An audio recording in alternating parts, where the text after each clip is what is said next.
What's happening, guys? Chael Sonnen here, and you need to know when you're the greatest podcast in the world today, they got a name for you. They don't call you a great podcast. They call you the Gentleman Podcast. Beat that if you can. Welcome, everybody, to the most up-and-coming podcast on this side of the Western Hemisphere. Eddie, Pete, Brian, Gary, we are the Gentlemen. And this is the podcast. Before we start, remember to like, subscribe, and follow on all our social media platforms. Please, I can't stress this enough. Subscribe on YouTube. It's very important for us that you do, and share it. The outpouring people of sharing our videos the last few weeks have been great. Let's keep it going. We're going to have a little bit of everything this episode. We're going to have the core four. We're going to talk about this past Saturday's UFC and a couple of more proposals from the MLB and NBA. So let's start off talking about this recent MLB proposal. So recently it came out that the owners have countered, once again, the MLBPA's proposal. They're actually calling for a very, very short season, something like 50 games, Gary. Is that right, Eddie? 50 games or something between like that? 50 and 60 games. Between 50 and 60 games, but at the same time, the players would receive their full prorated salaries. So it's a little better money-wise for the players, but at the same time, the players are not going to be happy with only playing 50 to 60 games because their proposal before this was 114 games. So in my opinion, I think they should meet in the middle and settle on the 81-game season. You know, they should have just done this from the beginning. They would have, skipped all this bullshit that's been going on the past few weeks. But, the owners want 50, players want 114, so let's just settle at 81. Everybody wins. I thought it was the money that was the problem. No, it was because the owners weren't giving them the full prorated salaries, but now they're finally caving into the players' demands, which is good, but they don't want to pay the full prorated salaries for an 114-game season. They want to do it only for a 50 to 60-game season. So the owners are still being a little cheap in that regard, but I think eventually they will meet in the middle. They're budging, which is good. Yeah. 50 games is a little ridiculous. It's just too low. Like you said before, Peter, meet in the middle. I'll be happy with 81 any day of the week. I think the longer they wait, 81 is going to be a little tougher. So I think around a 70-game season might wind up being what they get. How long would that last, though? Well, what month? This recent proposal, this is what I didn't get. It said 50 to 60 games, and it went in October 31st, right? That wasn't the proposal? So it would start what? In August? That's what I'm like. I guess you're giving a lot of days off to the guys. I mean, understandable. The thing about a 50-game season, I don't like it. Doesn't feel like baseball to me. Is every game would mean something then. It would be really up every game. Like if you lose 3 or 4 games in a row, you're in a lot of trouble. I agree with you. I mean, how many bad teams throughout the years start off with amazing records? I mean, look at Seattle last year. Well, that was my point. That was my 90 Seconds of Fire a few episodes back, saying how important every single game is going to be if they have an 81-game season. But now can you imagine if they do a 50-game season? Now literally every game is like a playoff game at that point. Literally, bro. I mean, it makes the Marlins' chances to make the playoffs that much bigger, man. This is what baseball missed. And I'm going to stress this point. Baseball, let's be honest, before this year, nobody cared about baseball as much as this year coming up is going to be in the last 10 years. So what baseball had the opportunity of doing was from June till July, whenever the NBA decided to come back, they were going to be the only sport and everybody would care. Everybody would have been invested in baseball. Yep. So now if you miss this window and let's say you cancel the season and then in November you're going to say, you know what, we're coming back. Football's going to be here in November. The NBA is going to be doing getting ready for their new season. Nobody's going to care about baseball. They're going to be like, you guys could have done this back then when we had nothing. And it's just going to hurt their profile even more. So this is critical for baseball in the long term because in the collective bargaining agreement in 2 years, there's going to be less money for their popularity is going to be lower and the money they can get in is going to be less and less. So this is a critical time for the future of baseball. Well, I'm saying get something agreed upon because I could speak for all 4 of us when I say a lockout for baseball is really just going to hurt the sport entirely moving forward. It is, and this was going to be the best year for baseball, honestly. The Astros, hatred for the Astros. The Yankees and Dodgers were going to be the two best teams in baseball. So you could have had a season where every Astro game was going to be must-see TV, and then you could have ended it with a Yankee-Dodger World Series, which would have been huge. Missed opportunity. Well, regardless what they end up choosing, like Gary said, it's a missed opportunity. They've already flubbed it up until this point. Mm-hmm. But going back to the 50-game season, another reason why I don't like that is because whoever wins the World Series after a 50-game season, I mean, are you really the champion only after 50 games? Like, you're going to have like an asterisk by your World Series title. It doesn't feel like a real season. Yeah. Regardless what happens as far as how many games they might play, this season is always going to have an asterisk on it. Yeah. Especially if the Yankees win. Oh, yeah. Don't piss me off right now, man. But you know what? It's a double-edged sword because if the Red Sox would have won, we would say the same thing about them. So this year, I'd like, you know what? But that it's also going to be a tougher season because it's a 50-game season. So I don't know. We're gonna see what happens. Hey, I mean, the betting line in Vegas would be, no holds barred under those circumstances. Man. You just don't know you don't know what teams, especially early in the season. But I still say the Cincinnati Reds. That's a sleeper pick right there. Mm-hmm. But I still say they should go with 81 games. They should play the regular season into October, possibly to the end of October, and then do the playoffs in November. That's how it should be. That's just my opinion. I agree, brother. I agree with you, brother. I agree 100%. And especially since all these states are opening up, they could play like the playoffs. They could play in New York and all these states. And we might even have fans in the stands in the playoffs come October, November. Who knows? You think so? I mean, I don't know about all that though. Listen, in Japan, they're in July. New Japan Pro Wrestling, they're allowing fans in the arena. Really? Yeah. Things are getting better. How far apart are we talking now? I'm not sure, but it's something. In Florida, I'm guaranteeing you in Florida and Arizona, by the end of the summer, they're gonna say that you can have fans there. Yeah. Absolutely. I In guarantee. Jersey, next month you could dine outside dining. Not next month, soon, very This soon. month. Yeah. So Time's flying by. And now you're talking all the way October, November. That's like what, 4 months from now? yeah. 5 months I from can't now? believe it, man. I still remember New Year's for. But then again, sakes. knock on wood, this thing doesn't come back if there's a second wave. The colder weather is something to watch out for. Yeah.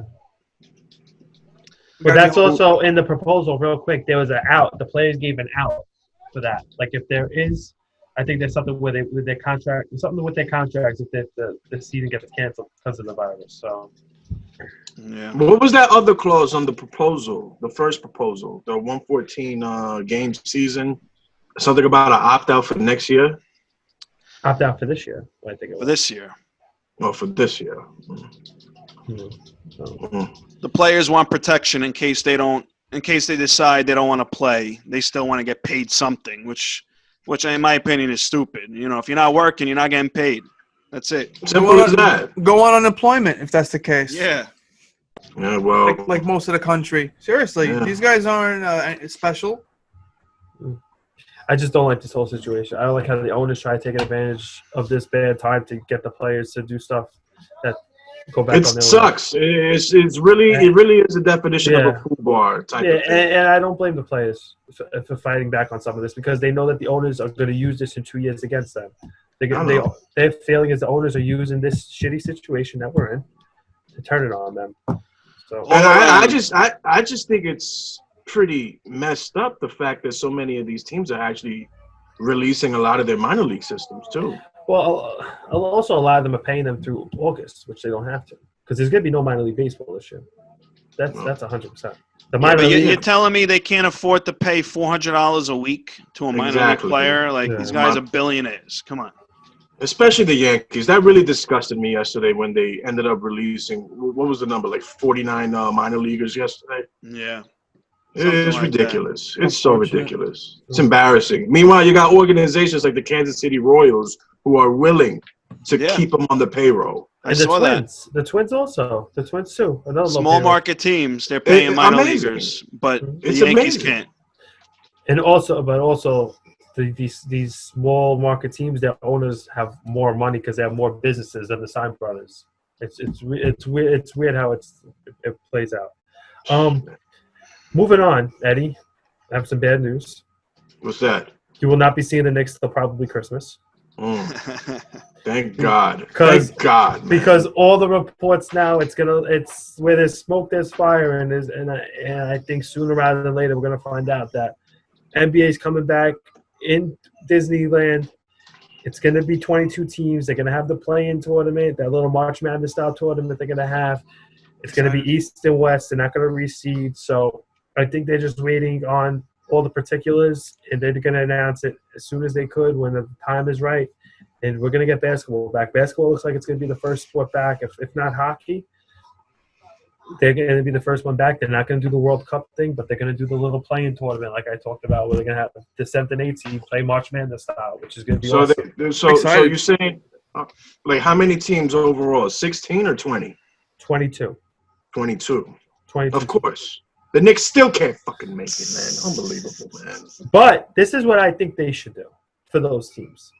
If you think about it, March is when the NBA stopped, and the season won't start again until Christmas or New Year's time. Why not, in around October, September, have a little, like, mini camp for these teams that haven't played, like the Knicks and the Bulls and these teams that don't make the playoffs? So these guys stay on top of their – because they won't be playing basketball for almost a year, some of these guys. Mm-hmm. So why not have, like, a little regional mini camp? Let these guys work out and, like, run scrimmage games and do something like that. Like, kind of like how the NFL does, like how, like, the Patriots and Redskins work out together. Do something like that after when the finals would be for the teams that didn't make the playoffs. So, Gary, you're proposing that as, like, with the lower seeded teams. The teams that don't make it. Yeah. Well, you're proposing that they kind of do, like, a summer league style? Yeah, but like a fall league, kind of. Like a fall league. Because the but finals with the starters. with everybody. Whoever wants to do it. Because the finals would end at the end of September, and then the draft would be the next week, and then free agency would be the week after that. Then you're going to have October, November, and then December of nothing. So do something around then. Let these guys get their legs under them. You don't want them to go almost a year without playing ball. That's what I would do. Keep it fresh. I would also do that. I've been saying this since jump. I would do that little play-in tournament. Give Zion a chance. You could see Zion versus Luka. In a one-game playoff, you can see all these different possibilities. You can see Bradley Beal playing. So nobody wants to see Zion, in my opinion, man. Come on, let's be honest. Don't talk about my boy Zion like that. No, I'm sorry, man. But there is a rumor that the NBA is trying to do this so Zion gets a playoff game. So really, yeah. But we're getting sports. We're slowly getting there. Why aren't you excited? Of course I'm excited, man. I mean, who didn't get excited when Tom Brady went against Peyton Manning in that golf last weekend, man? You guys see the ratings for that? It was huge. 6 million people watched that. Yeah, man. And I wasn't one of them. Wow. I was one of them. I was in my backyard watching that. I forgot about that. I'll be honest. It was a good old time, man. It was a good old time. Well, we did have live sports this past weekend. We did a little bit. We had the UFC. Mm-hmm. A really good card. Brian, you want to talk about? Yeah, and I know, Gary, you just mentioned that you had some bad news for Eddie, and this card also brought some bad news for Eddie, that he has to do some push-ups. He owes us some push-ups. We're not gonna do it right now, but for every week that you prolong it, it adds 5 push-ups. Just letting you know. What? I didn't sign up for this. It's in the contract. It was in the fine print. Contract. It was in the fine print. The contracts we signed before we made the podcast. Oh my God, Yeah, man! so this is why I need my lawyer present for this stuff, man. All right, you know what? We'll be nice. We're trying to bring positivity out. So we'll give you till the UFC 250 breakdown podcast to do. You can do it live on there. I got you. I got you with that. I got you, America. Don't worry about it. How about anything is possible? anything? How about you take 10 push-ups away from Eddie and you give it to me? No. I'll pick up the slack. Actually, that's a beautiful idea. I want Eddie to do this. No. You guys agree listen, 25 each. No, hold on. I'm an essential worker, though, man. I need these hands for the kitchen, man. Yeah. Listen, We're declining I that. get hurt doing this, man. Yo. We're declining. Big repercussions. Moving on. If Eddie tears his rotator cuff, he can't work God. anymore, man. Dude. He'll go on workers' comp. He'll be all right. He'll be all right. Comp. This is an exciting card, and I love this. And I always say it: the cards that you don't expect to be good are like amazing, and this one didn't disappoint. The prelims were amazing. The finishes on top of finishes, everything was exciting. There was only like one kind of boring fight. Every single fight was great up until the co-main and the main event. I agree with you on that. I enjoyed the main event. No, the main event. Yeah, I have no issues with the main event. I mean, you would say that. Tyron didn't show up. I mean, he was just standing there. But it was still exciting to watch because Gilbert Burns was. I mean, he was lighting them up. Burns was unbelievable. Burns and Tyron said it. He didn't. I gotta give Tyron this. He could be annoying. He made no excuses. He said he was meant. What excuse are you gonna give? Yeah, but he could also say like things didn't go right on my. Actually, he did give an excuse. What did he say? He posted a picture of him on crutches afterwards. Yeah, because Gilbert messed him up. Implying that he was injured going into the fight. No, come on. Get out of here. He said, "Why did I pick you then, Tyrone?" He said on his Instagram live everything was fine. Gilbert busted him up, cracked it. I think that first shot in the beginning of the fight just set the tone. He beat him standing. He took him down to these when they were on the ground. Tyrone just got beat. Gilbert's legit. And we said it. I definitely said it going into this that I think Gilbert is he's the one to beat Tyron. And Tyron Woodley, his takedown defense up until this fight was like impeccable. 99%. Yeah, Usman took him down, but I mean, Gilbert Burns, man, this guy's a monster. I see big things now. What's next for both of these guys? You give Burns the title shot. Yes. And you give Woodley Colby Covington. That's what I'm thinking. Or you give Woodley the retirement papers and tell him to take a hike. Yeah, I'm fine with that. What do you guys? What do we do with the welterweight division? Like, if you were Dana White, how would you do it? I would do what I just said. Ryan just said it. I agree. You want to give Usman Masvidal and then do Burns Covington? Usman Masvidal sounds pretty legit though. That's the fight. That's the fight to make. That's the biggest fight that we can make in that division. Burns deserves it. I don't know. He put on a clinic last week though. Burns. Usman Masvidal's the fight, man. Gosh, it's tough because Burns just beat a very dominant former champion. He was the number one ranked. You beat the number one ranked, you get the title shot. That's it. Exactly. He beat number one ranked former title, the champion. Masvidal, don't get me wrong, the guy's legit. He's awesome. He's amazing. He beat Nate. He beat what's this guy with the Nate? Askren. And he beat Darren Till. He did. It's tough, man. So what do you do? Why don't if you're stuck? Why don't you have Burns and Masvidal go at it, number one contender? Because this wasn't a number one contender fight. It was not labeled. I agree. Yeah. I agree with that point because it seems like Usman and Masvidal can't agree on the numbers. How I would do it, I would do a little tournament. Do Colby, Burns, because Colby and Burns let them fight. And no, Colby and Woodley. I don't think Woodley's coming back. They're both coming off of losses. I don't think Woodley's coming back. But the feud's there. If they put down a stack of money in front of him, he's not going to. Personally, I still think Colby should fight Usman again at some point. Really? Yeah, I like Colby. I think the guy's legit. A lot of people, listen, the guy's he's trying to sell tickets, sell fights. God bless him. But the guy's an incredible fighter. Yeah. He put up that fight with Usman was one of the best fights of the year. And it was really close. And if it went to the decision, who knows what would have happened in that fight.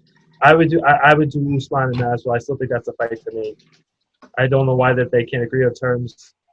That's the fight to make. I think it's a little bit of negotiating. I think they're going to wind up fighting. But I think you make that fight and make Burns fight another top contender. It's either way. I mean, those you could mix and match any of those fights, and they're going to be great fights. And if Woodley is hurt, like Pete said, and he's going to be out for a while. He's not hurt. He's hurting, but he's not injured. I mean, the guy got kicked in the legs so many times. I mean, Gilbert, those leg kicks. Let's talk about those leg kicks for a second. Every time he connected, Woodley felt it. Yeah. But I think that's what I would do. If they don't make that Masvidal Usman fight after all the shit that's been spoken, and it's just a missed opportunity on all ends because it's a big money fight for them. They got a lot of fights they can make. I want to talk about a few fights here. Just touch on them. Mackenzie Dern, she looked really good. Yeah, she did, right, Eddie? Yeah, man. Hannah Cipher, she came out guns a-blazing. Now, she looked legit. She looked strong. She looked ready to go. In the beginning, they were kind of rolling around. It was scrambling. Kenzie Dern, she ended up getting the knee bar, leg lock. I mean, The first ever in the women's division. was it? Really? Yeah. Wow. First ever knee bar. Jiu-jitsu, man. Roosevelt Roberts. Yeah, I want to talk about Roosevelt Roberts and Brock Weaver. That was an exciting fight, man. We got a little bit of beat.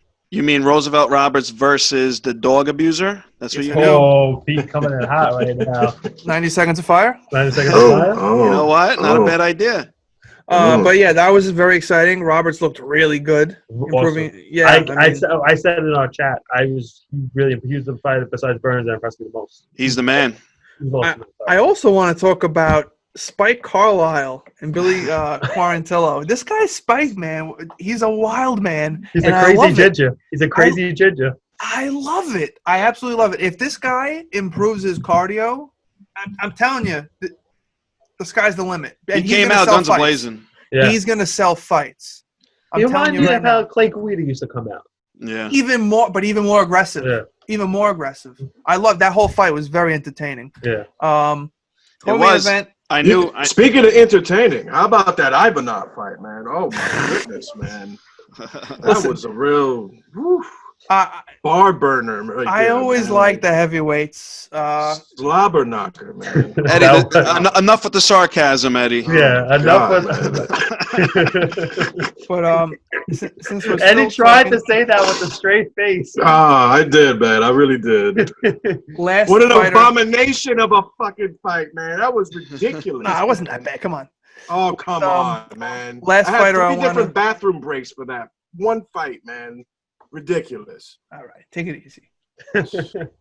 Last fighter I want to talk about is Caitlin Shogagian. She looked very good against Shevchenko. I mean, that was just complete dominance. Yeah, complete dominance. She looked not like her sister, but she couldn't train with her sister for this fight. Right? Yeah, but still, I mean, for one I don't fight, think it would have made a difference. No, you're training with your sister your whole life. One fight's not going to make a difference. Since we're still talking about UFC, let's talk about John Jones for a second. Here we go. Wait, hold on. We're not done with the card yet. No? Hold on. I just wanted to give one more shout out go for it. To one of the prelim fights, Jamal Hill versus Klidson Abreu. Jamal Hill, he put on a really, really good performance. He TKO'd him, knees to the body and punches. Very good performance, and he might be on the podcast very soon. We don't know. We'll see. Stay tuned. Stay tuned. What a way to foreshadow right there, brother. Shout out to him. He deserved the knockout of the night performance bonus. He deserved it. Yeah. Right, to tie into the Chael thing, I'm gonna throw you an alley-oop here. Well, what Chael thing? You were gonna talk about Chael. I was gonna talk about John Jones. Oh, John Jones. All right. Go for it. I'm gonna throw you the John Jones alley-oop because we have he dropped the title and we might have a new champ. So, Brian. Yeah, we do have a new champion. His name is Chael P. Sonnen. You can go check that video out on Chael's page. But pretty much, John Jones supposedly vacated the title. He's walking away from the division, walking away from UFC. He's done. This is the thing. I think he's full of crap. I really do. Yeah, you know why? Because he said, I'm not coming back. And then he says, Izzy, I'll be back in 2021. 2021 is like 6 months away. Yeah. All right, so. He's looking for more attention, this guy. I mean. Had a really bad time to do it. No, horrible time to do it. Terrible, man. Looking for attention. And supposedly the number, I know Pete had mentioned he said $30 million. Then they were talking about how he wanted Deontay Wilder money, his payday from, I mean, Jones, please, stop. And you can watch Ariel Helwani in DC talking about it as well. It's just not going to happen. I mean, this guy sells fights, but it's not he's no Conor, not anymore. I mean, back in the day maybe, but it's just not going to happen. That kind of money, no matter who he fights, Francis, Israel, it's just not going to happen. Maybe the only way is if Stipe beat DC and he went out to fight Stipe, that's the biggest money you can get. But even that, he's not getting $30 million. Dude, the buys, The buys for 249. What was it, like 800? How many people? How many pay-per-view buys? It was a lot. It was like 800K. 750. Something like that. Yeah. Yeah. So he's not. I'm telling you right now. That was the first fight back in a while with COVID going on, sports being absent. He's not going to bring the money like that. It's just not going to happen. Well, he fought how many times last year? And he didn't bring anything in. Masvidal and Diaz put more bigger pay-per-view buys than anything John Jones has done. So that's but I will say this will be probably his biggest fight other than the DC fights. I mean, this is huge for him. You have the argument, the whole story of him moving up. You could say he cleaned out light heavyweight division. He's moving up to fight a straight killer, one of the most dominant heavyweights in combat sports since Mike Tyson. The argument is there to build this fight. But he's not gonna. It's not gonna make that. It's just not gonna happen. I think he's cleaned the division out multiple times now. Yeah. So. I said it years ago. He should have moved up to heavyweight. A lot of people said it. It's no secret. And I think he could. I still think he can beat Francis. So if he can definitely beat Francis. So if he goes up there and beats Francis, then he goes, listen, I beat Francis. I moved up. I wanted to win the Stipe EC match. Then he can start asking for really crazy money. He can ask. Doesn't mean it's gonna happen. But yeah, absolutely. Absolutely. And what happens if he loses to Francis? Then his whole legacy is tarnished. Good. Well, I want that to happen. A lot of people do. I think more people want that to happen than people want him to win. I'm sure this entire podcast wants that to happen as well. But, we're not biased. We're not biased, though. And so does Uncle Chael. Listen, it's well known. Yeah. It's very well known. I think the better fight is him and Izzy, but that's my opinion. Yeah, it's going to be more entertaining. Definitely more entertaining, but he's bigger than him. I don't know. So much bigger than Izzy, though. Not that much. Not that much. I think it's just skill-wise. Because what happens? He's going to go take Francis down, wear him out, and he's going to do that for as long as he could till he finishes it. That's how the fight's going to go. So honestly, I think Izzy is a little overrated. That's just my opinion. I don't know about that. I just think a little bit. I don't think he's overrated. I think he's overhyped. He's very good. No, I'm not saying he's a bad fighter. He's a fantastic fighter. But I know. I mean, I don't know. It's tough to describe. I think highly of Robert Whittaker, and he washed Robert Whittaker. Gary, wasn't Whittaker injured or coming off an injury or not well during that fight? When is Whittaker not injured? Yeah, and then the Kelvin Gastelum fight, he destroyed him. Speaking of Whittaker, didn't they announce that he's fighting Till? Yeah. Oh, that's going to be a really good fight. I can't wait for that. I cannot wait for that fight. That's going to be an amazing fight. I can't wait for that. When is that? Next month? July 25th. That's that's right. Yes. Oh man, I can't wait for that fight. If that happens, oh my god, I'm a fan of Whittaker. It still brings it every time. That's a fun fight. That's a very fun fight. I like Till. I'm a little worried about his chin sometimes, but I really, really like Till. He comes to fight. He does, and he's entertaining. Just real quick, I want to remind everybody, we did it for UFC 249. We're going to do it for the next UFC. UFC 250 is coming up this Saturday.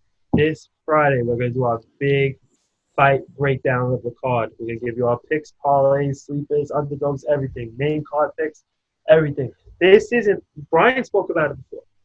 The cards you don't expect to be good wind up being great. There's a little criticism of this one. We love this card. Absolutely. We love this card. It's going to be action-packed. So, and the reason that a lot of people these cards that people suspect are not being good turn out to be good is because the fighters know it. There's social media. Everyone can say anything nowadays. So I'm sure fighters are hearing it. Dana White's hearing, this card is not good. It's not worth it. That only motivates the fighters to put on better fights. So watch out. This card's going to be good. It's a sneaky good card. Very underrated fights. Just good matchmaking all around. Looking forward to it. Looking forward to job with it. So it's going to be a fun card. We're going to have all of this week. We're going to come up with the pod, breaking down everything like we did for the last one. So stay tuned for that.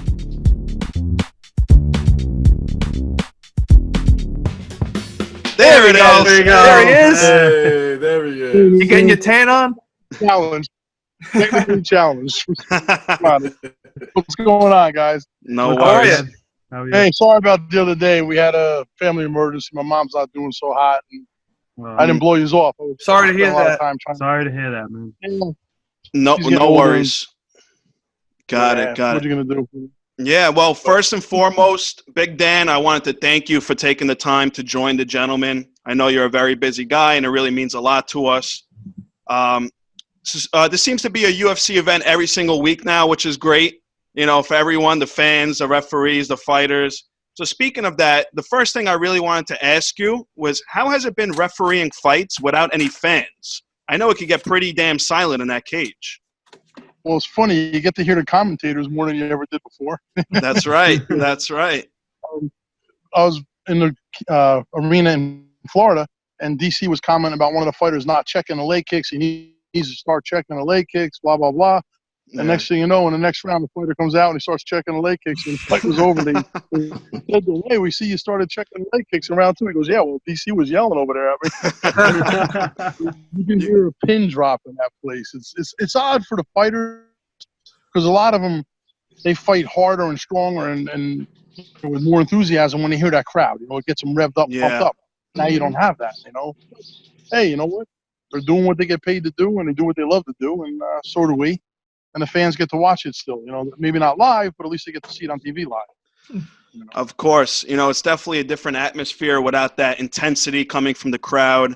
I know even as fans watching at home as well, it's a totally different experience.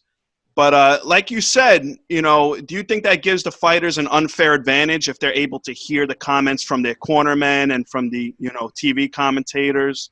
Does that affect the fight at all? I don't think it's an unfair advantage. I mean, I've been to fights where some of the cornermen, I think a bartender or a housewife would be doing a better job than them. And then there's other cornermen that are just friggin' on the spot, on the money. It's like watching a kid pitching, and the father's in the stands like an idiot yelling, "Just throw strikes, Johnny." Like the friggin' kid doesn't know he needs to throw strikes. He needs you to yell at him. I don't give him some advice that's going to help him get better, And some of the coaches are on the money, man. I listen to them all the time. I can hear them, and it's funny because a lot of times I'll tell the fighters in the pre-fight meeting, after everything's done and we go through all the rules, I'll say to them, remember, these 3 people right here are the most important people for you to listen to. Make sure you listen to your corners. That's true. And some don't, but you can see the ones that do. They're doing pretty good, They keep doing what they're supposed to do. Yeah, definitely. That's a great point. I know recently when Justin Gaethje fought, I watched a video where he was listening to everything his corner was saying, even between the rounds, and making adjustments throughout the fight. So it's definitely a very good word of advice there to listen to what the corner has to say. But and Justin's cornermen are good. When you listen to them, like you could hear them when you're in the cage. And their cornermen just yelling like bullshit stuff that wouldn't even be effective in the position he's at. Let's say the guy's in kicking range, not even in striking range, and they're yelling elbow, elbow, elbow. Like it just doesn't even make sense. These guys, they're good cornermen. They're very good. Gaethje guys, yeah, that's right. I wanted to take it back for a second, Big Dan, about one of my personal favorite fights of all time. You were actually the ref. And I know you probably get asked a lot about this fight. It was back in 2011, Pat Barry versus Czech Congo. And it was probably some of the best. Listen, that was, years ago, but it still resonates with me to this day. I mean, it was probably some of the best refereeing I've ever seen. Barry knocked down Congo like 2 or 3 times. And, that right there, a lot of refs would have stopped it at that point. But in my opinion, Congo was never truly out of it, And, of course, seconds later, he comes back and knocks out Barry. Tell us a little bit about your thinking there. It's funny. If you're a Pat Barry fan, I'm a hero. I'm a great ref. If you're a Czech Congo fan. Yeah. If you're a Pat Barry fan. Just what you said, though. Like, our job in there is to protect the fighters. We're there. We can see the best out of anybody. We're right on them. And a lot of times, you'll see something and you're just looking at a fighter saying, man, he's still protecting himself. He's still in there. Even though he's getting beaten up, and he was doing enough. He was doing enough to stop. I almost stopped that fight. Let me tell you, I was extremely close to stopping that fight. But when he shot that left arm out and grabbed a hold of Pat Barry's leg, and I said, I better back off. He's still in it, And he was in it, obviously, and he ended up knocking Pat out. And even after he knocked him out, he was still dazed. Like, when he stood up, he was wobbly still. Yeah. But like I said, we only have a split second. We don't have instant replay, slow motion. We don't get to do all of that stuff. We see it then and there, and we have to make a decision. There's been decisions that I've made where I've looked back and said, man, I wish I would have let that go 2 or 3 more shots. Or, man, I wish I would have stopped that 2 or 3 shots early. We're not perfect. There's no doubt about it. We do the best we can. And I would much rather be known as a referee that stops it a little bit early than stops it a little bit late. A guy, he may not like it. He can get up, but he can fight again. You stop it too late, man, you may ruin his kid's career.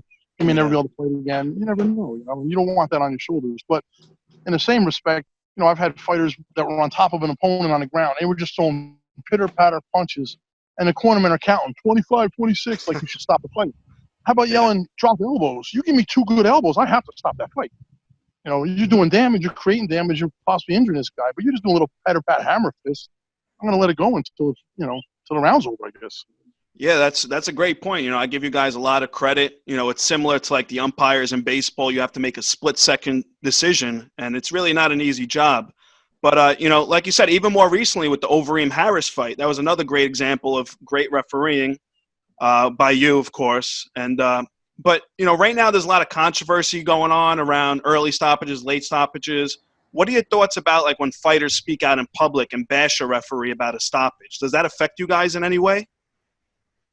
I look at it as I get paid to do my job. If they're doing their job, then they're going to get paid to do their job also. Their job is to fight. I'm not going to stop them from fighting if they're coherent and are protecting themselves because they're doing their job. But when they stop doing their job, then I have to do mine and I have to stop the fight. They're not going to be happy. No fighter ever wants to lose because the referee stops the fight. But don't put us in that predicament. When I tell you in the rules meeting, I'm going to tell you to protect yourself. If you don't protect yourself, I'm going to give you some more time and say it again unless you're unconscious. If you still don't protect yourself intelligently, I'm stopping the fight and you're basically asking me to stop the fight. But if you do something to intelligently defend yourself, I'll let it go. I don't care. And I even tell them, too, I don't care where they fight. They can fight on the ground the whole 5 minutes. I don't give 2 shits where they fight. I'm not their coach. But I do care if there's no action. So if I tell you to keep busy and you don't do anything, you're telling me to stand you up or separate you, and I will. If I tell you to keep busy and you do something, then you can stay in that position. I don't care where you fight. And I tell every fighter the same thing every time, and they all know it. I've done many fighters over and over again, and they've heard my spiel every time, and it's the same. It never changes. I try to be honest. I'm a fan of the sport. I can't say I'm a fan of any other fighters because I don't want to be. That's not my job. I have to be able to be in there and be non-biased all the time. And like Pat Barry and I get along great. We did before that fight. It was funny. After that fight, I saw him at another event, and he's such a comedian, that character. He says to me, Dan, I want to videotape you walking down the hall, and when you see me, I want you to yell, oh, my God, it's Pat Barry, and run the other way. I said, you're half my size. I would never run away from you. Well, speaking of stoppages, I have to ask you, did you see the Dominick Cruz Cejudo fight? I was there. Of course I saw it. What'd you think of the stoppage? I thought it was a good stoppage. I thought he gave him every chance he could give him. I think when he said to him, protect yourself, and you could hear him on the mic saying that, and Dominic didn't do anything to protect himself. And Cejudo had his right arm around Cruz's body, and he had his left arm trapped between his body and Cruz's. So Cruz couldn't defend with the left arm. He was unloading left-hand bombs on his head. Now, Keith let him take, I thought, too many. I thought 13 was too many. I think 11, he should have stopped the fight. But he was there. He saw it. He saw something in Cruz that was allowing him to continue. And then he stopped it after the 13th blow. But up to that point, you can't sit there and keep taking blows. Now, if Cejudo would have thrown 2 or 3 elbows, it would have made everybody's life easier, including Keith's, because then he would have had no problem with the stoppage because he would have hurt him bad. But he was just throwing punches, but with power. And again, if you watch the video, you'll see Cruz's left arm is trapped. He couldn't defend himself. He tried to get up, he'd fall face down. He tried to get up, he'd fall face down. There's nothing he could do. Eventually, the referee's got to stop the fight. Now, what I do have a problem with is anybody, you, Brian, Gary, any of you guys that would sit there and say, oh, I smelled booze and alcohol on a referee. Because to me, that makes you sound very ill. Because if you smelled booze and alcohol on my breath before the fight, when I did my rules meeting, then you're a fucking idiot for not going to the commission and saying to them, I don't want this referee to do my fight. He smells like alcohol. But that never happened. It never happened because I was with the guy before the event. That's a bullshit statement, and it shouldn't be allowed to be said, and something should be done about it. It's not right. I shouldn't be able to talk about a fighter like that. I mean, I could say a guy sucks. He doesn't stand up sucks, or his grappling sucks, or something like that. But that's the truth. But to sit there and say, oh, I saw that guy smoking weed or smoking crack, and if it's not true, something should be done to me for saying it. It's just not right. Very well said. I agree. That's my opinion. Agreed. Right. Definitely. I mean, I can't say who I spoke to, but I talked to a couple of the commentators that were there that night.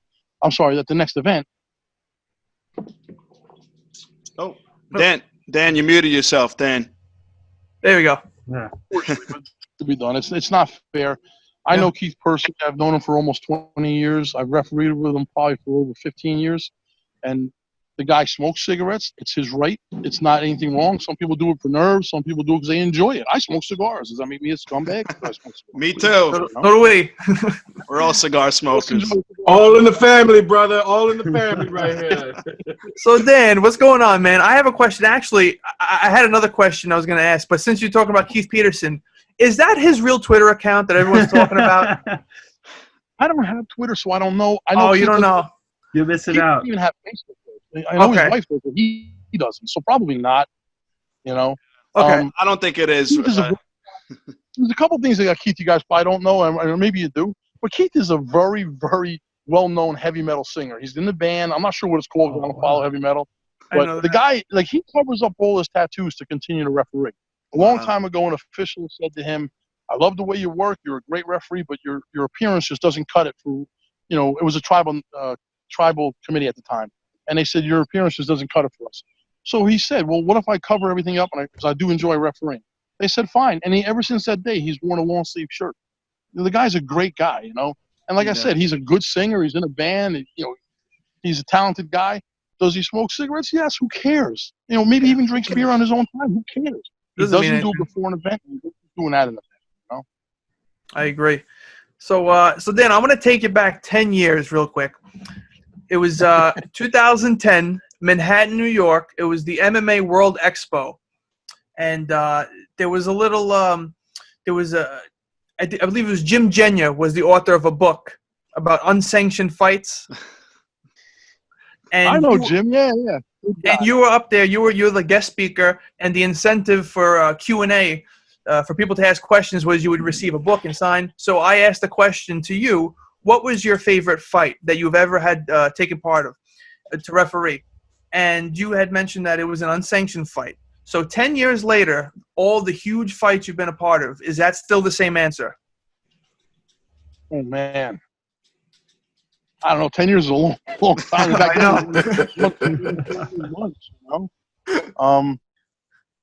I one that I've worked or that I've watched? That you've worked, that you've had the pleasure of being in the octagon for? Oh, man. I mean, Stefan Struve fought, I forget who he fought. It was in Cologne, Germany. And they told us before the fight that if there was a lot of blood, we had to stop it because they didn't want a lot of blood. Cologne, you know, Germany was kind of against MMA at the time.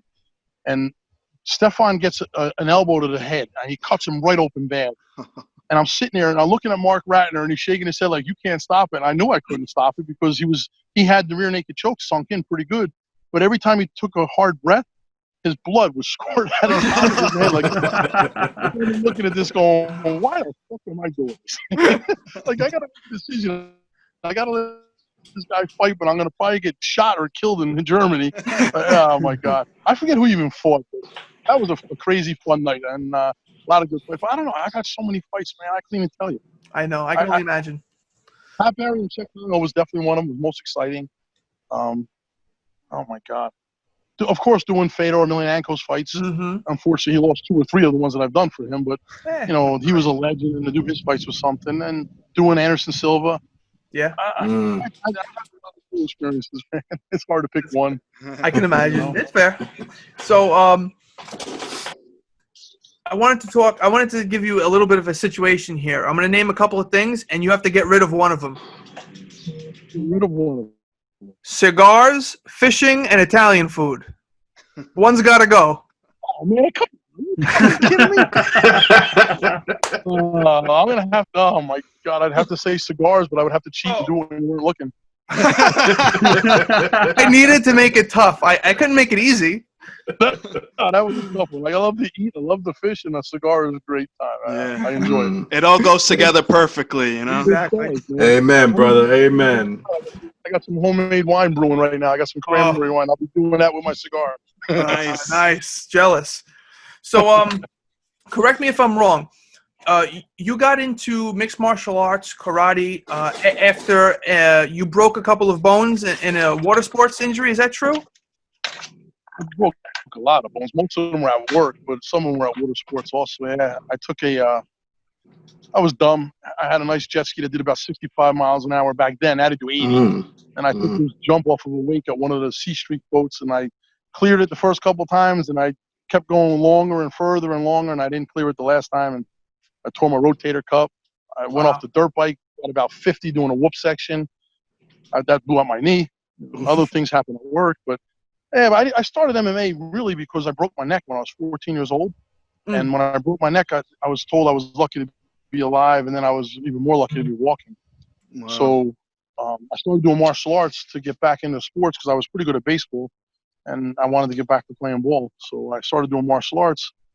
And my first game back after a year of learning how to walk again, because I was in traction for 6 months in the hospital, so you physically have to learn how to walk. And never mind exercise, you have to learn how to walk. You're in a wheelchair, you pull yourself with your feet, then you pull with your arms, and you walk on the balancing bars like a child would with polio or something. I mean, it's really bad. So I finally got everything back by doing martial arts. And my first game back, I crack a double and I slide head first. My coach yells me to get off the field and threw me off the team. He said, "You're done. You're not playing here." Oh wow! So I just continued to do martial arts. I said, "Okay, well, baseball's over. Well, I else would still do karate." Wow. And that I had my own school. I'm sorry. No, go. I'm sorry. Continue. Oh, I had a school in Elizabeth called Bama, and we had these guys. I was training with Craig Kukuk at the time with jiu-jitsu, and I was training with Larry Hartzell, and of course all the Dana Santo guys with the Dosei Paris, Wing Chun, all of that stuff. So I had a Kempo karate school, but I was doing all this Muay Thai and grappling, and I wanted to have a place for my students to fight, and there was no place. And UFC was like once every 3 or 4 months back then, and it was kind of illegal. It wasn't legal. It was like a gray area. So a buddy of mine in Virginia, Gary Miles, he was running American Karate Center, and he was like, "Dan, I want to start doing events down here, but I don't have any fighters to fight my guys. You have a school up there. What if we work something out?" So the first event, all my guys drove down to Virginia, and we fought for Gary, or under Gary. And then the second event I held in New Jersey, and that event, Matt Serra, Nick Serra, that was their first fight ever. They fought on my card that night in my gym. Wow. It's a long time ago. I was back in like 94 or 5, I think. It was a long time. Wow. Damn. And it got too big for my gym, so we started renting out the high school. And I was renting out South Plainfield High School. We did 23 events there. And then one day the commission called me up and said, "Hey, listen, we need you to come down and talk to us. We're thinking about sanctioning these events and making it legal here in New Jersey." Trump wanted to let the UFC run an event at Trump Plaza when everybody else was against it. And sure as shit, they did it. And then I met up with the commission, and they said, "Listen, we're going to shut you down, but we want you to work for us." And I said, "Jesus Christ, I'm not even Italian. This is like the mob telling me I can't do something." But that's how it started. I said, "Well, my buddy Kevin Mulhall's a great referee. He works for me at my events." I said, "I'll come, but you got to bring him with me," and they did. And me and Kevin reffed every event in Jersey for probably 6 or 7 years until they started getting more referees through the amateur program. And then once they started to get better, like Keith Peterson, he started in the amateur program. Kevin and I started in pros because there was no pro. It was just me and him, Wow. And then when I got picked up by the UFC was when McCarthy was supposed to retire at an event in New Jersey. And it was a big deal. And, Dana had called up and set up the date for the venue and booked the airfare for the fighters and everything. And our commissioner said, "Okay, well, Dan and Kevin are going to be the referees. You're not bringing Herb, John, Mario, or anybody else." And they weren't happy. They called the governor and they tried to get it shut, get them overturned. And the governor stood by our commission. And next thing you know, me and Kevin did every single fight that night. Wow. And after that is when I started working for them. They started bringing me around other places, and then Bellator and Strikeforce and Elite XC and all these other places, bare knuckle boxing. That's a big sport that's coming up big now, bare knuckle boxing. You got to keep your eyes on that. Yeah, we saw that. I've seen a couple of fights from them actually. Pretty interesting. Yeah, Dave Feldman's running a good show. He's really busting his butt to make it work. And Florida's been helping a lot. Mississippi helped a lot. I think the first event that he did was out in Wyoming. But, wow. It's been a good life. I can't complain. I mean, if I didn't break my neck when I was 14 years old, I wouldn't be talking to you guys right now. Exactly. But I never would have That's true. Yeah, you look at something bad and you're like, "Why me? Why would this happen?" And you get upset with yourself, and then something happens, and next thing you know, you're looking back at it going, "Man, if that didn't happen, I wouldn't be sitting here right now in the house that I'm in and and talking to you guys on, what is this called? Zoom. That's a great way to look at it. The glass is half full, right? Yeah, you got it. You really got it. Absolutely. So, a little bit of a random question here: has anyone ever come up to you with the idea of a Big Dan versus Big John McCarthy super fight, battle of the referees? People say it all the time. Me and him laugh about that. You know, people always say that. You know, I can only when somebody imagine. came out with the. What's that? I said I can only imagine how many times you've heard that, but I had to ask. I had to do it. Well, who weighs more? And at the time, I was like 319, and I was like, I don't think he's in my weight class. John and I are good friends. We've gotten along forever, and we both come from the same school. Work hard, do the best you can, and just be honest with people. Don't be a backstabber. Don't be saying one thing to somebody else and saying something to somebody else. Just be honest. People don't like you for it sometimes, but hey, you know what? I'd rather you know where I stand than think I'm your buddy and I'm really sticking in your ass behind your back. For sure. Oh, by the way, are we allowed to curse on this thing? What's that? Are we allowed to curse on this thing? Yeah. Whatever you want. Whatever Listen, you want. just a bunch No of guys holds barred, bullshitting. brother. No Yeah, holds barred, man.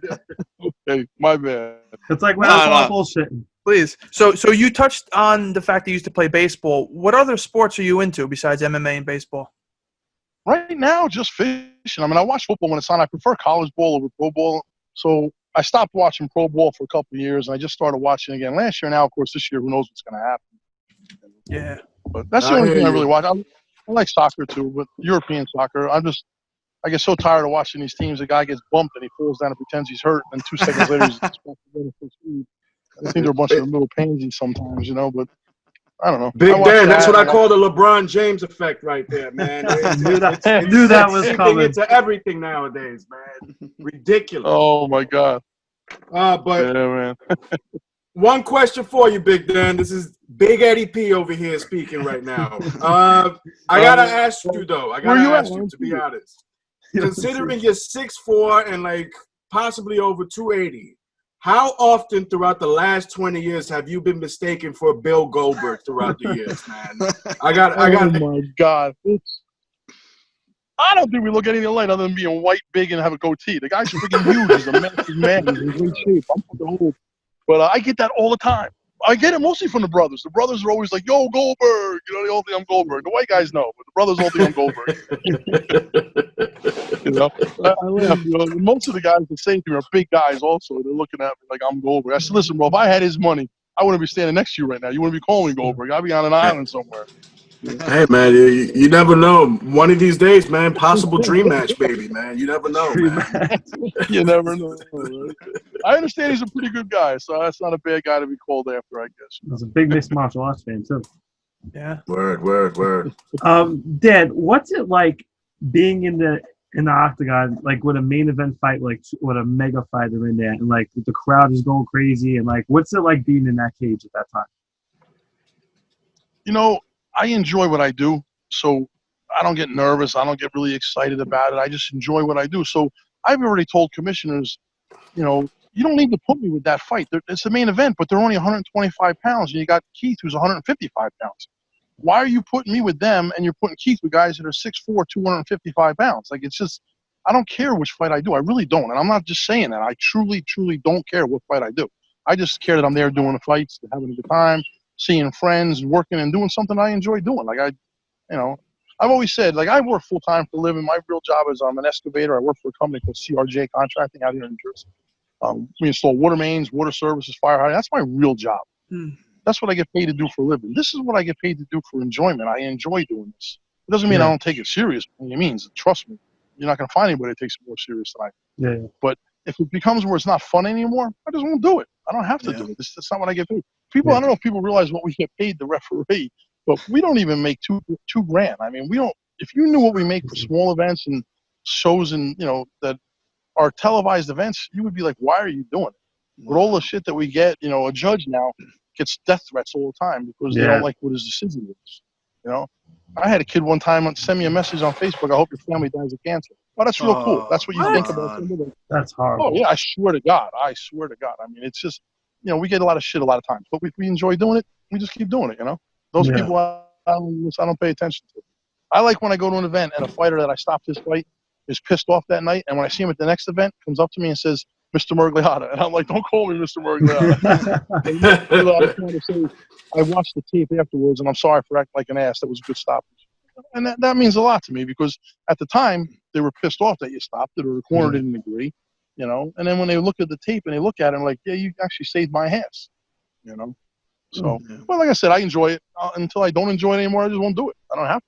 I hear you, Big Dan. I mean, fans nowadays, they take this shit a little too serious, not knowing the repercussions or of thinking before actually speaking. It's ridiculous. True. And you know what the sad part is? The ones that speak like that usually don't even know what the fuck they're talking about. That's 100% true. I wish they would go to one of the judges and referee courses and see the criteria of how to judge a fight, because most people don't know. Yeah. They're like, oh, he was on top of him the whole time. Yeah, okay. And what did he do? Exactly. You know? That's our biggest gripe. You know, you look at the criteria. If you knew it and you became more knowledgeable of what is expected of these judges and the referees too, your comments wouldn't even be half as bad. You know, but unfortunately, the people that are the keyboard warriors are the ones that don't know what they're talking about, or think they do, or have a financial value, you know, reason to like that person, or you know, they're backing or to sponsor them, or maybe I don't know, maybe they're friends or family with them, but they're not looking at it non-biased. They're looking at it as, oh, that's so and so, and you fucked up. You didn't do a good job. Yeah. Yeah. But it happens all the time. I hear you. You got big shoulders. Going back to fights you've reffed in the past, you reffed one of the most infamous fights that's ever happened, the Koscheck Daly fight, for what happened after the fight. Can you talk about like that whole situation? You were in the cage listening to them and seeing what happened. You grabbed Daly after he threw that sucker punch at Koscheck. Could you just describe that whole situation for us? Yeah, that was sad for Daly. I'll tell you, he's a good kid, and he still is. He's still fighting in Bellator. Apparently, there was bad blood, and Koscheck was talking a lot of shit, saying how he was a good stand-up fighter, and he was going to knock Daly out, and he wasn't even going to take him to the ground, blah, blah, blah. You know, he was getting into his head, and it worked. And, of course, the first second the fight started, he took him right to the ground. He got in his head. He got him thinking he's going to really stand up and fight with him. And Daly was just getting more and more frustrated. He didn't defend the takedowns well enough. He couldn't stop the takedowns. You know, he's much better now, obviously. Yeah. But back then, he couldn't really stop the takedowns. And then they were just doing some bullshit talking back and forth, you know, which is what I hate. I hate that unsportsman like crap in the cage. But couldn't hear what they were saying, so I couldn't really do much because they were talking, but they were kind of whispering in each other's ears, you know, saying crap. And then when the fight was over, Daly was just so frustrated. He got up and he started to walk away. I walked away because they both separated. And the next thing I know, at the corner of my eye, I see Daly take a sucker punch at him. Koscheck, thank God, covered enough to where he didn't get knocked out. And a week before that was the big chaos in Strikeforce when they had the riot in the room with the Diaz and everybody. And Mayhem. I didn't want that to happen. I immediately grabbed Daly, and the only way I could restrain him, I felt, was to choke, put a choke, and then I had to choke. I'm taller than him, so it was easy to set it in with my height. So I just set in a rear naked choke standing up, and I controlled the situation, and he was okay with it. The thing that ruined his career was when he said to Dana, because Dana came right in the cage, and he goes, "Kid, what the fuck were you thinking?" I think if Koscheck would have sat and just said the truth, listen, I'm sorry, bro. I was completely frustrated. I just wanted to kill him after the fight. I was so angry with him. I screwed up. He'd still be in the UFC, but he said to Dana, I never heard the bell. And when Dana heard him say that, Liar. He goes, you lying to me? He goes, you're fucking. He walked out. And that was it. He's a man of his word. He said he would never fight again in the UFC. And you haven't seen him. And I feel bad because I don't know Daly on a let's go out to dinner basis, but I do know him from all of the fights I've refereed for him. He's always been respectful. His corner's always been polite. They're just a classy, good group of guys. They take fighting seriously, and it was an ego thing. He got beat up. On the ground, and he couldn't do anything to stop it, and he was just frustrated, unfortunately. Yeah. In my opinion. Who knows? I'm wrong. I don't want to referee. You're right. No, yeah, it's 100% true. So, Dan, before we let you go, I just want to know, are you going to be in Nevada this Saturday for the fights, 250? Saturday. Oh, yes, it is the 15th. Yes, I fly out on Friday. I fly out at 2 o'clock. I get there at 7:08 because we have to get tested again, just like we did in Florida. They're going to check all of us. They only have 24 hours to do the testing, so we have to be there before 7 o'clock at night. So the earliest flight I get out of Jersey gets me there at 7 o'clock. So I'm going to go there, run right to the doctor's office, get tested again, and then I'm sure I don't have it. I've been working with a mask on here in Jersey, keeping myself away from people that might be sick. And, my family doesn't have anything, thank God. Where are you guys all from, by the way? I don't even know. Take a guess. Brooklyn, Staten Island. And where else? And that's it. That's it. I heard Brooklyn, Staten Island. What was the other one? That's it. I mean, we're all born and raised in Brooklyn, but me and Brian currently live in Staten Island, and I go to Jersey all the time. So I love going to the Jersey Shore and all that. I'm in Jersey a lot in the summer. Well, you guys got my number now. If you're ever, just give me a couple of days' notice. I got a little 24-foot center console. I love to fish. I'll bring the cigars. Oh, You wow. just bring some beer, whatever you want to drink. Oh, You're man. more than welcome to come out.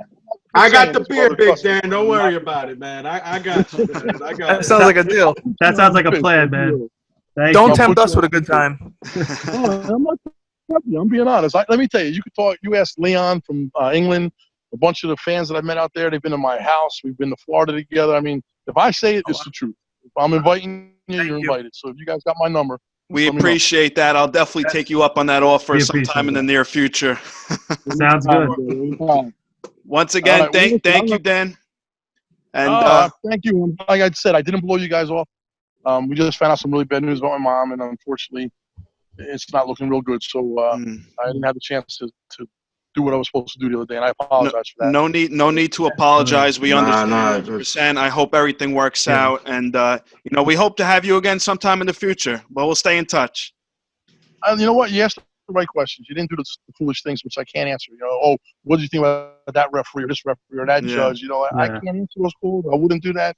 I work with these guys. They're my friends, and me and them disagree and agree sometimes. We argue. They'll come out of the, hey, what'd you think of that? You were in a cage. How did you score that? And I'll be like, listen, I don't know which one scored it which way, but this opponent won for sure. Who the fuck scored it? And they'll be like, oh, come on, man. We argue about it. But hey, a lot of times I'm wrong too. We're always, me being Big John, we do the same thing. We'll discuss, how a stoppage went. He'll call me or I'll call him. It's just what you do. It's how you get better. I hear you, brother. Yeah. So guys, thank you for your time. And hey, anytime, give me a call, brother. Anytime. Thank you, Dan. Sounds Hopefully good, everything brother. works out. Take care, man. All right, Thank guys. you. God bless, brother. Thanks, Dan. Stay safe.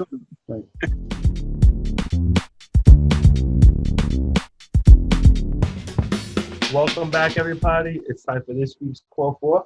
Eddie, let everybody know what's up. This week's Call 4, America. We got characters you'd want on your softball team. Any character, video game, movie, Fictional. sitcom, fictional, non-fictional, books, anything.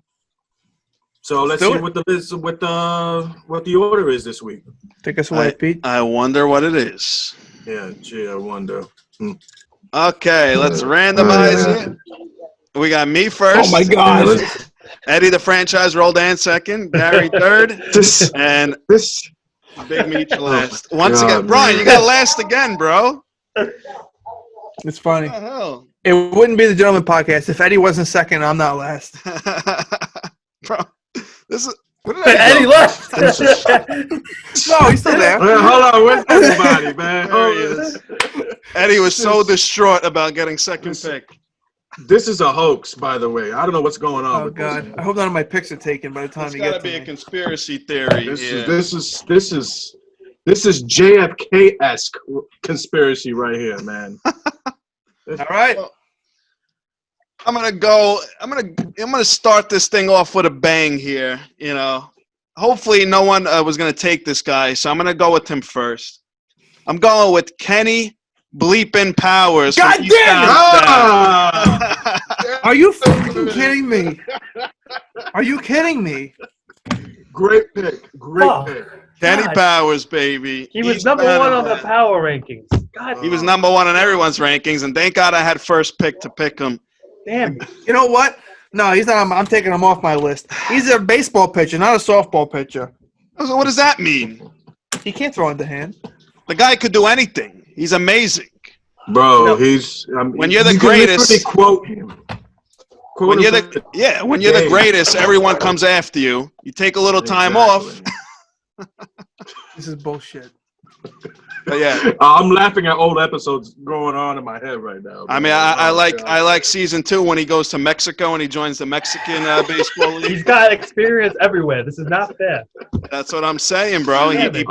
pitched in Mexico. He pitched in the major leagues. He pitched all over. I'm fuming right man. now. I'm Kenny fuming. Powers, number 1 overall. Number 1 overall. Oh, that's such a beautiful pick, man. Eddie, take it away. If anyone All takes right. it. All right.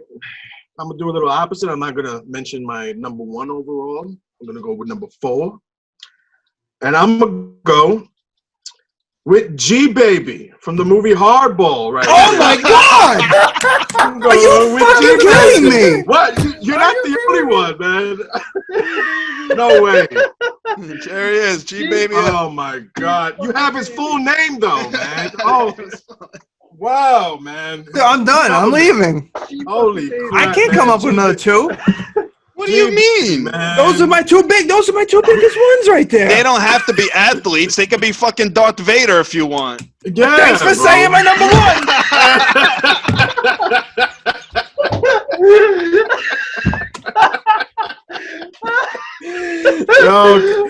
Yo, come on, Brian. Oh, man. Dude, I'm sorry, man. Listen, great minds always think alike, brother. Never forget that. Never. Brian's crossing out Darth Vader right now. Brian was, yeah, that was my pick. Oh, man. Shout out to the Cucumbers on that note, man. Shout out to the Cucumbers, man. Oh, man. Gary, you're on the clock. Oh, man. I'm going with George Costanza. He was on my list. I'll tell you what. The guy is a great motivator. He always knows when to leave on a high note. He's gonna have the team laughing. He's a smart man, and he's got some skill. He taught Bernie Williams and Derek Jeter everything they know. Exactly. He is as good a hitter as you'll find in this draft. I'm taking George Costanza. That's smooth right there, Gary. He could be the DH. Yeah. Oh, man. Is it my turn now? 2 picks, Brian. All right. My number 1 pick is Benny the Jet Rodriguez from the Sandlot. Okay. There you go. That pick speaks for itself. My second pick also speaks for himself. I'm going with Sam Malone from Cheers. Okay. That's a good one, actually. And I'm going to leave it at that for now.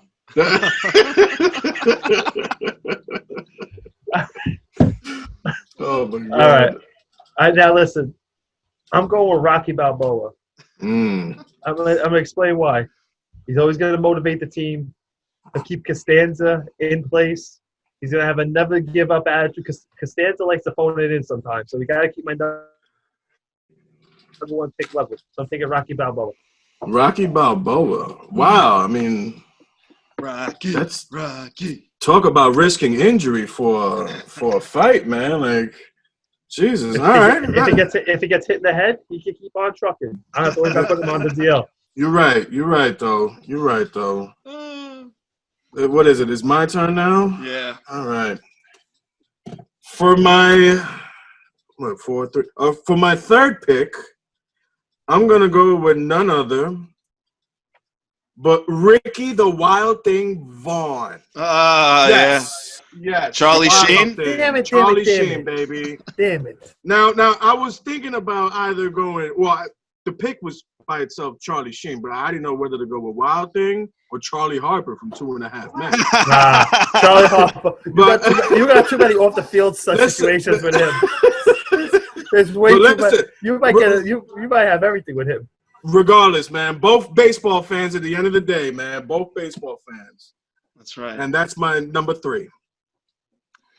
It's not a bad pick, Eddie. Number 2. Wait, 2. Eddie, you do this every week on this round. Eddie likes to go. He likes to go. No. backwards. I like to go 4, 3, 2, 1. Yeah. No, come on, guys. I realized that last week. He starts with his 4th pick, then he goes to his 3rd pick, then he goes to his 2nd, and then his 1st. So I'm trying to get my top guys out of the way first, so no one picks them. Oh, he is a Nick fan. They don't know how to draft them. Oh, you just had to go there. Unreal. I'll save those 90 seconds of fire for another day, man. Well, I'm going to think a little outside the box here for my next pick. I'm going with Eric Cartman from South Park. That's a good one. And the reason why, the reason why is because he's a diabolical genius. He'll find a way to rig the game and win it somehow, or cheat somehow and make us win every single game. You know, He's a no nonsense type of person, and I feel comfortable winning games if Eric Cartman's on my team. Well, that's the one guy I wouldn't sit next to in the dugout. That's for sure, man. Like fucking flatulence. Oh my God, man. Like let's not even go there, man. He has a mean streak, man. He's very competitive. That's such a good pick, though, man. I like that one, man. All right, so that was my second pick. My third pick, I'm going, when you're playing softball, the most important thing is to have a good time, have some fun, maybe drink some brewskis. Mm-hmm. So I'm going with Steve Stifler from the American Pie show. Oh, nice. Stiffmeister. I want Stiffmeister good. on my team because not only he's actually quite athletic. He coached a football team in American Wedding. It's true. So he is a natural athlete. He knows how to dance. He taught Jim how to dance for his wedding. Mm-hmm. So, and also, he knows how to have a good time. The last thing I want to do on an early Sunday morning is spend my morning with a bunch of miserable bastards. You have Steve Stifler there. He's going to cheer up the mood. He's going to make you laugh. He's going to drink. It's going to be a good time. Great pick, Pete. Great pick, man. Thank Steve you. Stifler. Steve. Legendary character, all jokes aside, by the way. The Stiffmeister. I still crack up to this day because of that, man. My turn, correct? Yes. All right. So for number 2 on my list, I'm going to go with an actual professional softball player for this one. I'm going to go with none other than Jenny Finch for this one, man. No. Listen, no. Of course they count. How is she a fictional character? Hold on. I thought we established the fact that it could be fact or fiction with But how is she a character? In what? fictional only. In This Week in Baseball back in the day, man. I mean, come on. She was a great guest. This Week in She's a great Baseball. host. Come on, that man. show? Yo. We'll let it slide, Eddie, because you still owe 25 push-ups. That's a very controversial take right there. Yeah. That's not controversial, man. Come on. Who Let me wouldn't pick the with greatest Jenny women. Finch? Let me pick the greatest women's softball pitcher of all time. Oh yeah, first softball team. You act like it's impossible to hit her, man. I'm Come playing on, your man. team round 1. Costanza's taking her deep. Didn't she strike out David Ortiz in 2004? And Albert Pujols, man. And Albert Pujols. There's video of that. There is video of that. I don't care what you guys think. Jenny Finch, you're on my team. Whatevs. All right, Gary. Gary, I will end you if you take one of my last 2 picks. I'm Go thinking for Doug Heffernan from Kings of Good Queens. pick. Doug Heffernan. That's a really good pick, actually. He's got a competitiveness. Oh, yeah. He's a Met and Jet fan. They never win, so he's going to want to win. I'm going to have him and Costanza on the same team. Oh, my Just God. Think about the laughs we'll have. You know what? Just it'll have them and Rocky, and he'll be imitating Balboa. It's Doug Heffernan. And That's Doug actually has a a good lot pick. of power. He could take those balls deep, man. Yeah. Exactly. All right. Kid show. My Pause. 2 and 3. All right. Let me finish this off. My third pick, I'm not going Darth Vader. I'm not going dark side. I'm going light side. I'm going Luke Skywalker for the sole fact that he can use the Force to control the ball when it comes his way. And also the lightsaber is kind of like a baseball bat, a softball bat. I thought of that too, yeah. But this is a game changer. This is a game ender right here. This is it. This is my team. I'm going with none other than the GOAT, Pablo Sanchez from Backyard Baseball. Oh, wow. That's a great pick. Guys, I just want to thank everyone for making this possible.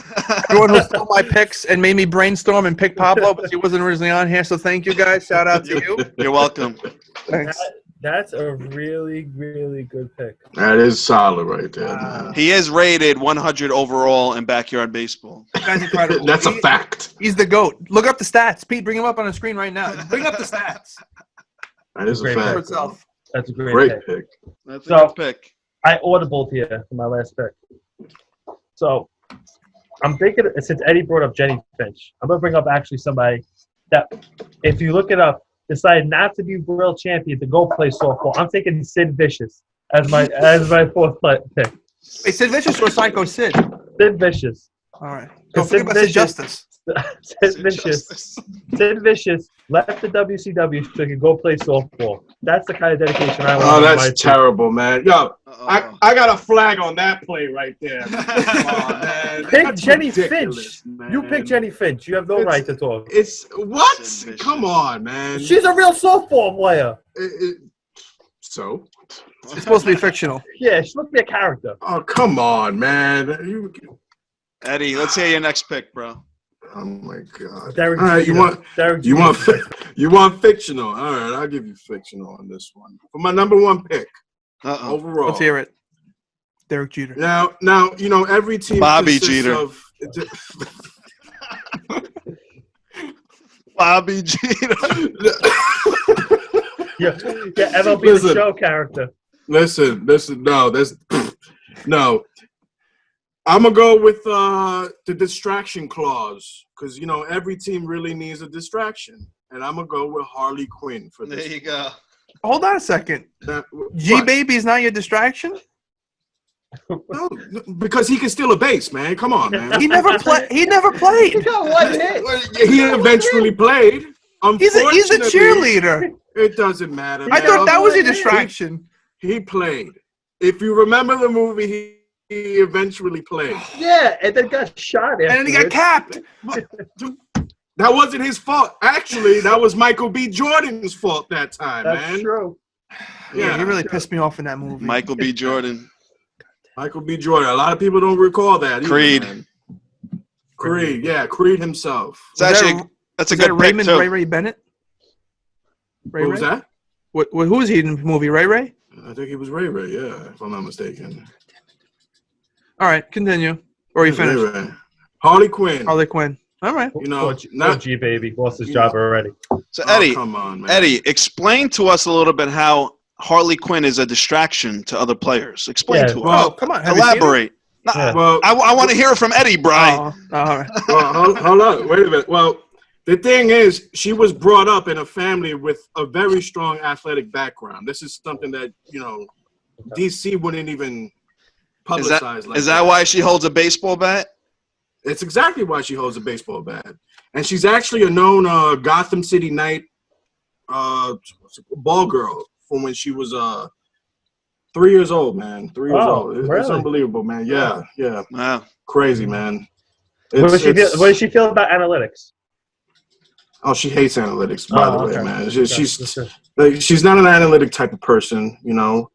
I mean, you know, the wit, the skill, the good looks, the wit, I the hear good it. looks. I hear you know, it. like, you know, shout out to Margot Robbie, by the way.